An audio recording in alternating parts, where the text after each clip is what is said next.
Hi everyone, it's Lisa, your grief guide. I have with me today my friend Kimberly, and as you know, we're exploring all different kinds of loss in people's lives, and so Kimberly's here today, and she is going to share about the loss of her husband. Hi Kimberly. Hi. Thanks for being here. Thanks so much for having me. Tell me your story. Sure. I was in a lovely marriage for over 20 years, my sweetheart, and we went to the races in the arena of brain cancer in 2017, and then my husband passed away in 2019. It was a very difficult journey.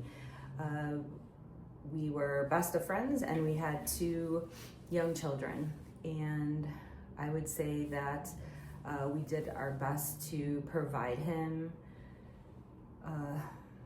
the best and deepest care during his time, and ultimately he left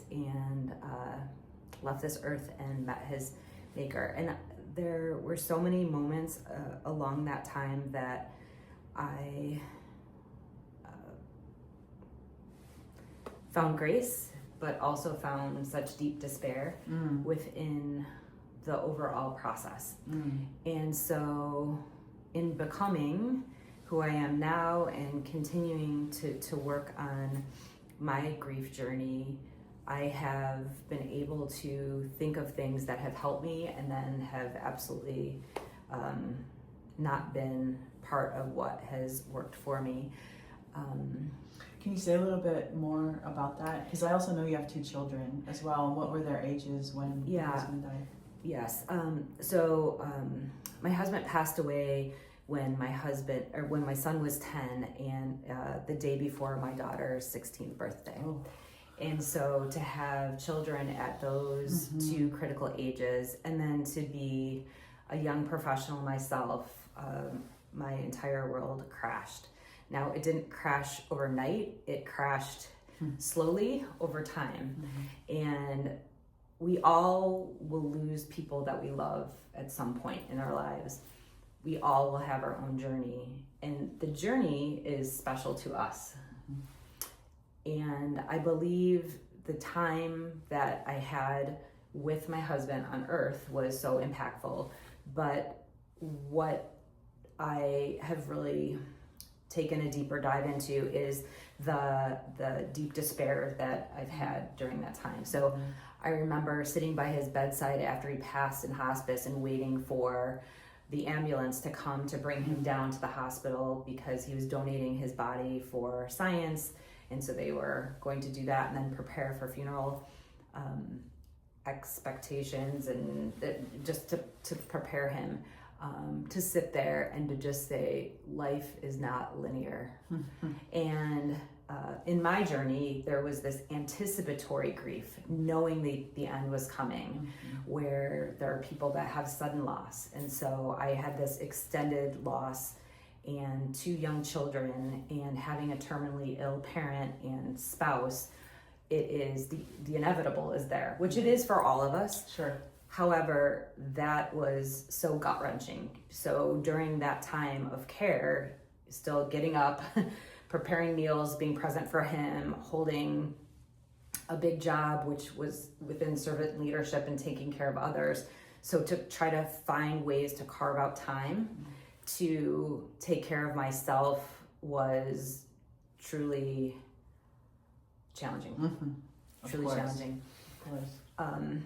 Times that were hardest were times when it was quiet, times when there was silence and I didn't know what to do. So the late nights, or waking up in the middle of the night, or standing in front of the fridge, where when your person first passes, we were blessed to be in a community where people would bring food and casseroles. And I remember looking at the fridge one evening and saying, like, all these casseroles are going to go and everybody's going back to their life.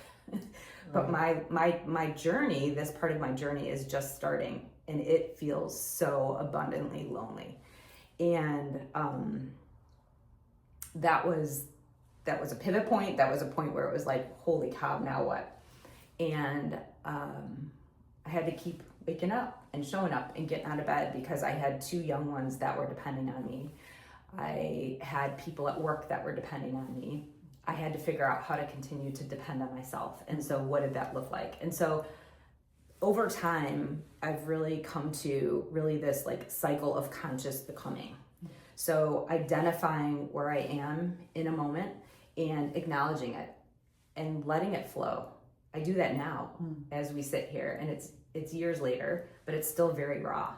And so acknowledging it and then sitting with it, releasing it, and the release looks different at different phases and stages. And I say grief is like glitter. It'll just show up. It's a sense, it's a sound, it could be the empty chair at the table for the meal where we sold the table because as a family decision 4 years later, it was a piece that we felt like it was holding us back from growing, that we continued to hold their father, my late husband, in our hearts and in our minds, but it was very difficult to be seated at that table, to hold that empty chair. Now, that has worked for other people. For me, that did not work.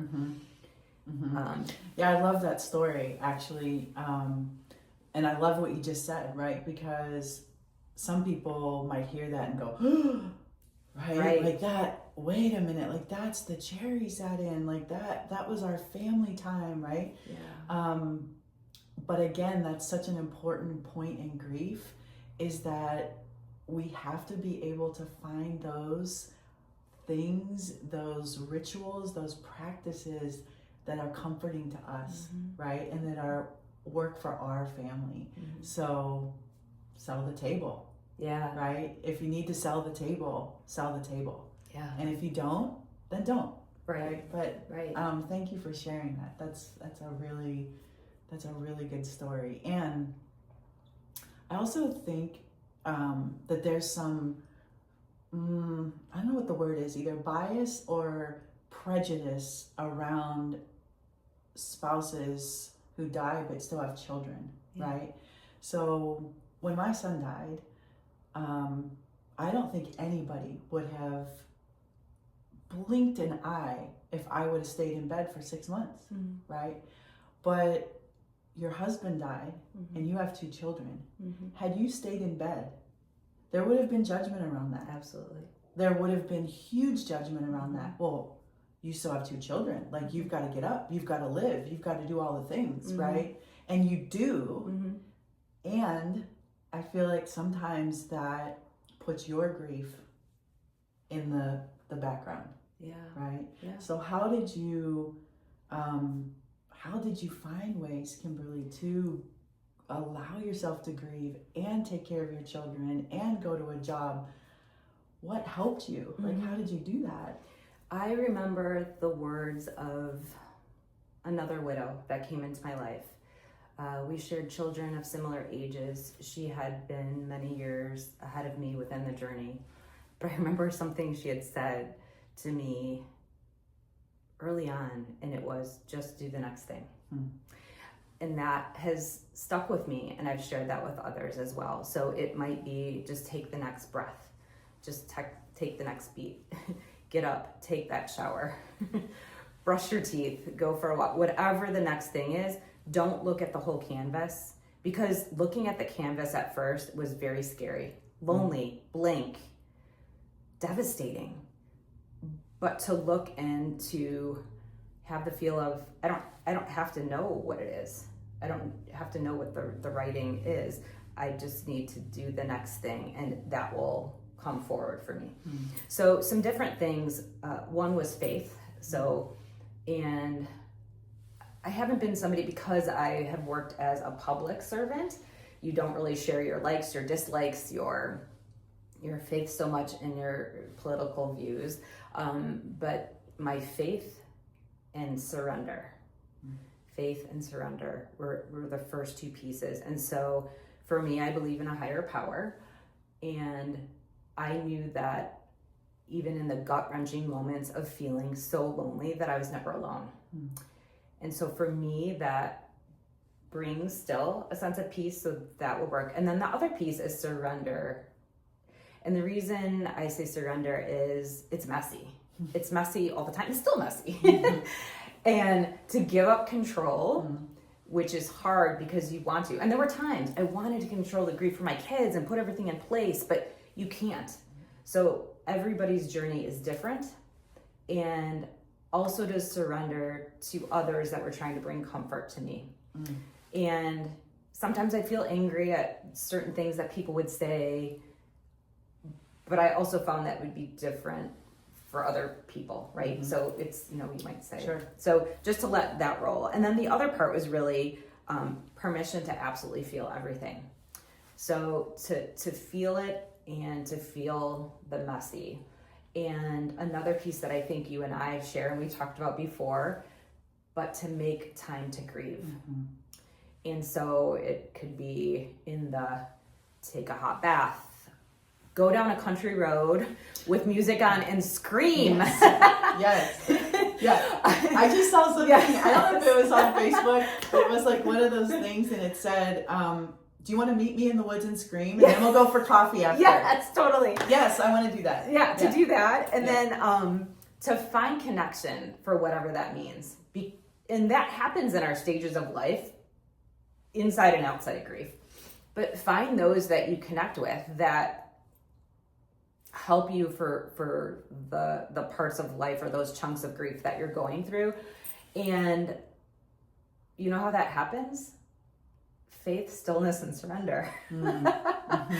So I found always that is where I was coming back to. Sure. And that still serves me today. That serves me in every bucket of life. Sure. To have that. So that part is really good. Well, and it's also, what do I want to say? It's counterintuitive in grief because we think that, or other people think for us, that you just need to be around other people. Like and sometimes you do.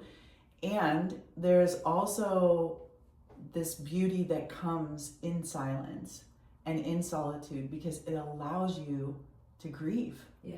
Right? Because we don't do that in our culture, in our world. And so when we still ourselves, it does then give us that permission to say, no, you're grieving and it's okay. Like, go ahead, let it go, right? Yeah. Yeah. And I love the surrender word. And I just want to clarify this, and maybe if it's not what you're saying, but so many times people think that surrender is like, I give up. No. And the surrender I think you're talking about is more of a giving to. Yeah. Right? I'm giving to whatever is in my life right now, whether they're the people, the circumstances.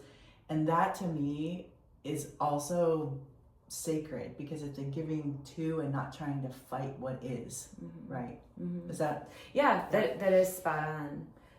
Another way to talk about that is I had an overall great relationship with my husband, right? It was a deep, loving marriage, wonderful husband, wonderful father, the bumps in the road, right? Of course. And it's kind of like that childbirth, right? You lose your person, then all you remember is the glorious things, but then it's like, oh no, there weren't always glorious things.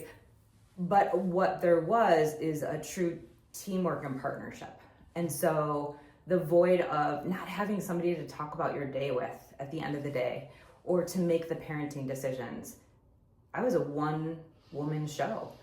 And for me, I had to look at who almost like my vest of advisors would be.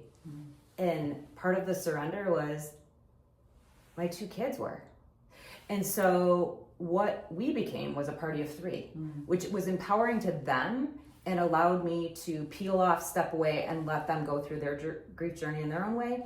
But we made family decisions about, okay, here's the next momentous occasion, or we're rewriting what tradition may look like. What do we want to keep? What do we want to change? What works for each one of them and for me? And that was eye-opening and so powerful. And I believe they are more resilient because I allowed that. I didn't shelter them from that. When I needed to cry, I would cry. When they did, they needed to cry. I mean, I would have that in all different places, public and private. And that to me was very, very important within that surrender. It also became a bridge. It became a bridge as they're becoming young adults now to have this richness within our relationship and has given us a guide within our grief in how to move forward and to grow. Because I think part of that grief is we all get stuck. Well, and what a gift you gave to your children. And I always say this, like in my groups too, that it's always amazing to me how we can be grieving and in such pain ourselves and yet still be cognizant enough of what's going on around us, right? Who the safe people are, who the safe people aren't. But with your children, in your own pain and loss of your husband, you're looking at them and recognizing like, well, wait a minute, they're not going to grieve the same way I'm grieving. It's not the same relationship. It was their father, not their husband. And giving them the space and the freedom to do that. Like it's such a gift. And it's always amazing to me that as grieving people, we actually have the capacity to do that, right? It's just grace upon grace and upon grace. I love that. Grace upon grace. I would say pivoting with grace. Yeah. How do we navigate the unexpected? Because we're all going to have pivot points. We're all going to have loss within our life. And life is hard. But life is also joyous. So how do we find those moments of glimmer and then build upon them? Because staying stuck really isn't an option. Yeah. But there isn't a rule book. To grief. There's not. And people will talk about the stages, and I don't know that I believe in that, because I think there's pure joy. I don't There's either. pure joy and pure despair going on at the same time. And like I said, and I think we both agree it's not linear either. And so this is my part of my life's work, and part of what I have found to be helpful is to share the lessons that I have learned from others and empower others to dive into what works for them. I've also set some boundaries, and not in a way where it's like set boundaries and don't cross the boundary. It's the kind of rewriting the rules of engagement, if you will. So my rules of engagement have changed with many relationships in my life. And that's okay. And I don't need to ask for permission for that. I believe grief changes us in a way that we see life very differently than some others do. Yeah, and as a way of just kind of stripping away everything that really doesn't matter. Yeah, that's the way I would describe it. Like I just have very low tolerance for things that don't matter anymore, and I'm good with that. I am too, and other people aren't. No, because if you're not within a specific rule or norm or ways people want you to respond, it's very like, oh no, but you don't know this valley until you walk through it, and we are all. Life is a bunch of peaks and valleys. So, so I think service and empowering is where I'm at now. But there are so many other pieces. But there's hope. Of course. There's hope. There is hope all the time. And well, it sounds to me, the words or the phrasing I always use about grief is that we have to move through our grief and keep moving through our grief. As you said, the next thing, and that might be a breath, that might be a glass of water, that might be a walk. But it seems to me, Kimberly, that you are moving through your grief and you're helping your children move through their grief, and you're moving together as the party of three. And that's beautiful, and there's healing in that, and there's hope in that. Thank you so much for sharing your life and your story with us. Thank you for having me. And I'm sure that as people watch and want to find ways to find hope again, they'll hear your story and know that it's possible. So I thank you for being with us. Thank you. All right, bye everybody. Bye.